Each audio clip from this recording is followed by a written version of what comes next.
你知道上市公司在位最久的 CEO 是谁吗？你知道世界上消费和收入比值最低的人是谁吗？你知道世界上最贵的股票是哪一只吗？你知道世界上管理费最低的基金是什么吗？你知道世界上每年稳定分红比例最高的股票是什么吗？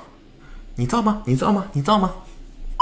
今天趁着一年一度的荒山野岭的投资人大 party 即将开幕之际，我就来跟大家分2期视频揭秘一下这位股票投资界的神和他执掌多年的投资帝国。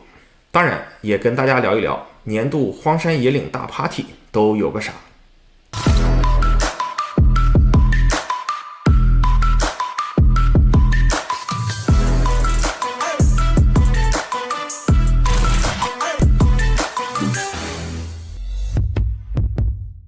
大家好，我是 Norman。今年的5月5到5月7日是什么日子呢？是伯克希尔哈撒韦这家公司的年会啊！对，就是股票投资之神巴菲特的公司。在名不见经传的美国中部小城奥马哈，一年一度的伯克希尔哈撒韦年度大集就要开始了。趁着巴老爷子年会即将召开之际，我来聊一聊伯克希尔哈撒韦年会是个啥旅游项目。下一期给大家讲我心中的巴菲特和我理解的巴菲特的投资逻辑。大家看我手中的票是什么？是巴菲特年会的入场券。你可以凭着这个入场券参加巴菲特年会中的各个活动，享受伯克希尔子公司产品的折扣，并参与到具体的年会中。作为尊贵的伯克希尔哈撒韦 B 股股东，我每年都可以拿到这样的4张票。如果你不是股东，还可以在 eBay 上花30美刀一张购买到这样的入场券，1股 B 股就能一年拿4张票，卖120刀。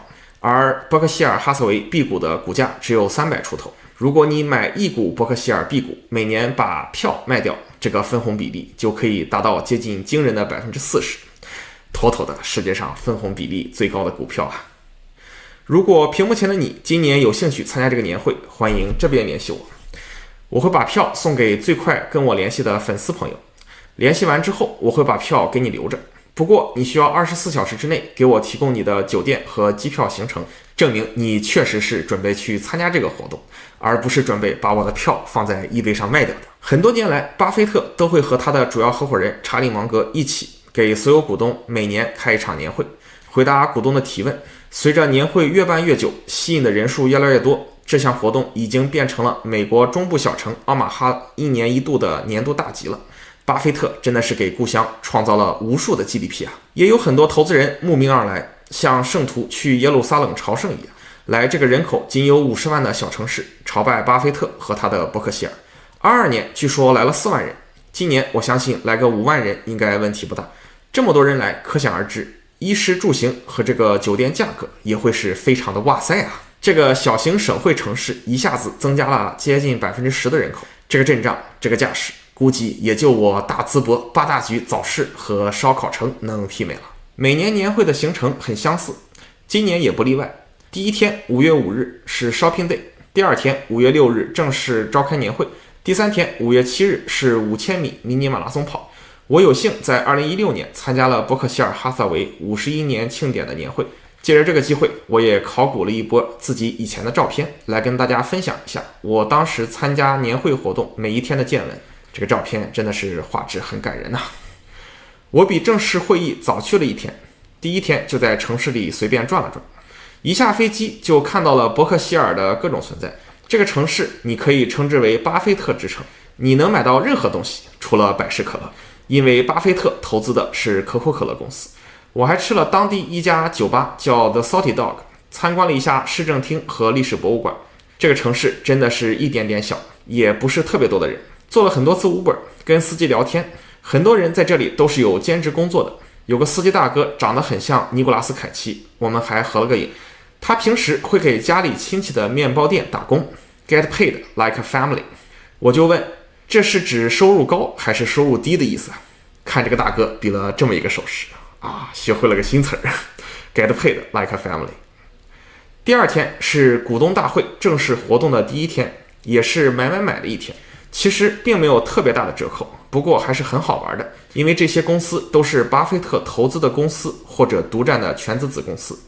著名的上市公司，比如伯克希尔哈撒韦占股27%的卡夫亨氏，就是卖番茄酱的亨氏和卖饼干的卡夫后来合并的公司。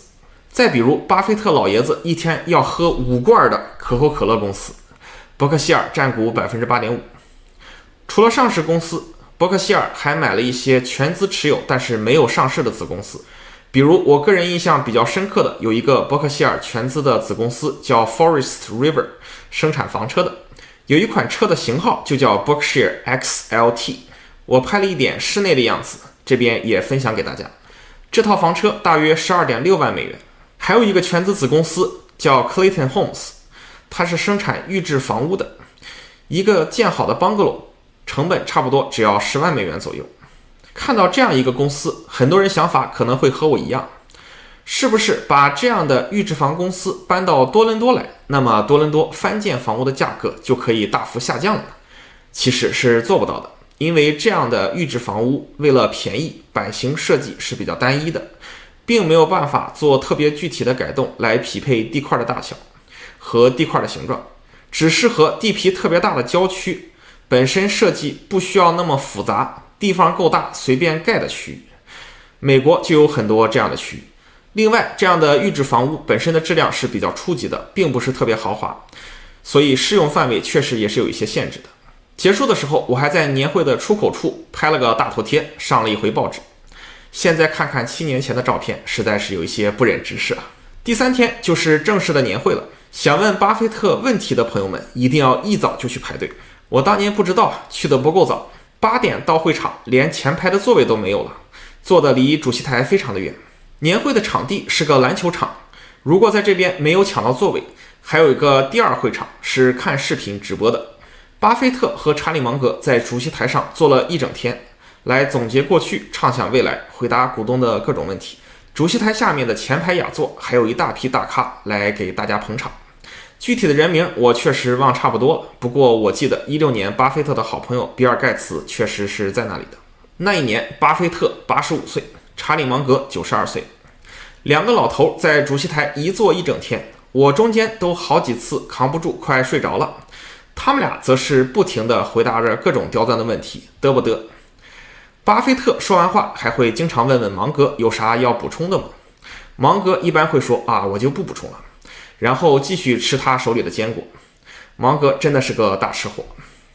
其实这两个老头只是坐在这里就已经是历史和传奇了，他们完全没有必要每年做这样的事，但是依然做了，对此我是充满敬意的。 What's your dream now? He says, my dream. Well, let's skip the first one.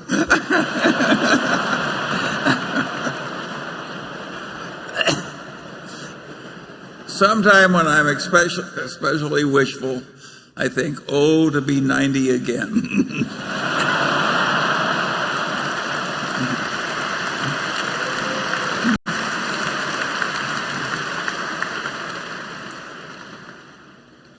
And I got some advice for the young. If you've got anything you really want to do, don't wait till you're 93. No, do it. 最后一天是5公里迷你马拉松，叫做 Invest 5K in Yourself。巴菲特虽然整天糖不离嘴，但还是很注重锻炼身体的。他老人家这一天还和比尔盖茨在那边打乒乓球来着。有些朋友可能知道，我以前是练100米的，作为4舍5入 0.1 吨的博主，跑120米以上都不是我的强项。所以5公里还是挺难为我的，咬着牙坚持跑了下来。第1名15分钟左右结束了比赛，我跑了差不多25到30分钟，不咋快，不过还是比绝大部分华人快一些的，也算是跑过一次迷你马拉松，人生圆满了。跑完马拉松我们会领到一些纪念品，比如这样一个奖牌，给大家看一下，